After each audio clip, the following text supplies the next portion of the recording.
முதலமைச்சர் ஜோசப் விஜய் தலைமையிலான தாவேக அரசு ஆட்சிப்பிடத்தை அலங்கரித்ததிலிருந்து பிரதான எதிர்க்கட்சியான திமுக அவர்களுக்கு சரியான தக்கப்பாடங்களை புகுட்டும் வகையில் வலிமையான எதிர்க்கட்சி என்பதான நிலைப்பாட்டில் பல்வேறு விதமான நெருக்கடிகளை ஆளும் அரசுக்கு தந்து வருகிறது. ஆனால் எந்தவிதமான எதிர்த்தாக்குதல்கள் வந்தாலும் அவற்றை லெப்ட் ஹேண்டில் ஹேண்டிலிங் செய்யும் விதத்தோடு தாவேக அரசு மிக எளிதாக கையாண்டு வருகிறதை காண முடிகிறது. அந்த வகையில் தமிழக முதலமைச்சர் விஜய் கரூர் செல்வதற்கு எதிராகவும் கரூர் விவகாரம் குறித்து அமைச்சர்களின் பேச்சு மற்றும் எதிர்ப்புகளை தெரிவித்து திமுக தொடர்ந்த வழக்கு விவகாரத்திலும் நீதிமன்ற தந்திருக்கும் தீர்ப்பும் திமுகவுக்கு மிகப்பெரிய பின்னடைவை ஏற்படுத்தியுள்ளது. கரூர் விவகாரத்தில் எப்படியாவது ஆளும் தாவேக அரசுக்கு பல்வேறு விதமான சட்ட சிக்கலை கொண்டு வந்து நிறுத்தலாம் என முயற்சி செய்த திமுகவுக்கு பெரும் தோல்வியை தற்போது கண்டுள்ளது என்பதாக சொல்லப்படுகிறது. அந்த வகையில் உச்சநீதிமன்றத்தில் வழக்கு தொடர்ந்த திமுகவுக்கு தற்போது பெருத்த அடி ஒன்றே ஏற்பட்டிருக்கிறது என்று சொல்லலாம். அந்த வகையில் தாவேக இந்த விவகாரத்திலும் தனக்கு வெற்றி கிடைத்திருப்பதற்கான பார்வையாகத்தான் உச்சநீதிமன்றத்தின் தீர்ப்பையும் உச்சநீதிமன்றத்தின் நீதிபதிகளின் முடிவுகளையும் பார்க்கிறது.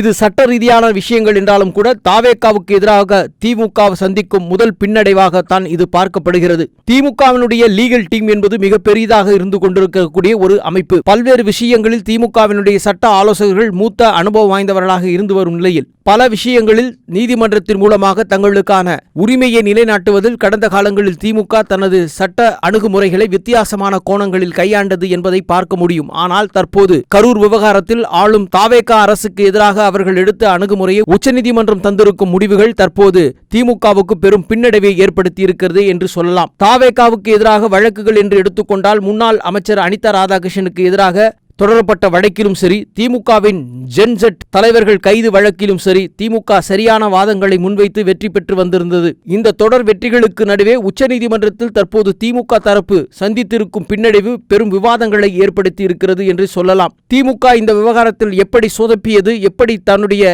நிலைப்பாட்டில் இருந்து தவறியது என்பதான கேள்விகளும் தற்போது சட்ட ஆலோசகர்களால் கேள்விகளாக எடுக்கப்பட்டு வருகிறது. கரூர் நெரிசலில் பாதிக்கப்பட்ட குடும்பங்களை முதலமைச்சர் விஜய் 10ஆம் தேதி நேரில் சந்திக்கிறார் என்பதான நிலைப்பாட்டில் அரசு உறுதியாகி இருக்கும் பொழுது உயிரிழந்தவர்களின் குடும்பத்திற்கு அரசு வேலைப்பணிகளை வழங்குவதற்கும் தாவேக அரசு தயாராகி இருப்பதாக அறிவித்திருந்தது.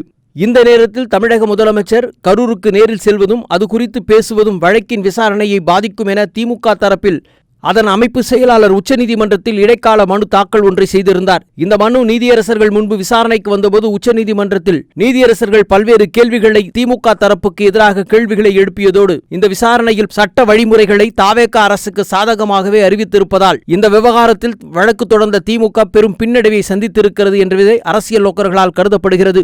இந்த வழக்கு விசாரணையில் குற்றம் சாட்டப்பட்டவர் தங்களுக்கு சாதகமான ஒரு பிம்பத்தை உருவாக்க முயற்சிக்கிறார்கள், இது குறித்து மீடியாக்களிடம் தொடர்ந்து பேசி வருகிறார்கள் என்று வழக்கறிஞர் ரஞ்சித்குமார் பேசி முடிக்க உடனே டென்ஷனான நீதியரசர்கள், என்ன நினைக்கிறீர்கள் நீங்கள்? முதல்வர் பேச்சையும் செய்திகளையும் உச்சநீதிமன்றம் தான் கட்டுப்படுத்த வேண்டுமா? பேச்சுரிமைக்கு தடை கேட்கிறீர்களா என்பதான கோணத்தில் பல்வேறு கேள்விகளை எழுப்பியதோடு அரசியல் எதிரிகளின் கருத்துகளுக்கு எப்படி நீதிமன்றம் தடை உத்தரவு பிறப்பிக்க முடியும் என்பதான கேள்விகளை எழுப்பி இந்த விவகாரத்தில் முதல் தகவல் அறிக்கையில் FIR-இல் நீங்கள் குறிப்பிடும் நபர்களின் பெயர்கள் எதுவும் இல்லை என்பதான நிலைப்பாட்டில் தற்போதைய தமிழக முதலமைச்சர் கரூர் செல்வதற்கு தடை விதிக்க முடியாது என்பதான கோணத்தில் உச்சநீதிமன்றம் சில வழிகாட்டல்களையும் சில கேள்விகளையும் வழக்கு தொடர்ந்த திமுக தரப்புக்கு எதிராகவே சில கேள்விகளையும் எழுப்பியதால் மிகப்பெரிய சட்ட சிக்கலுக்கு ஆளாகி இருக்கிறது திமுக.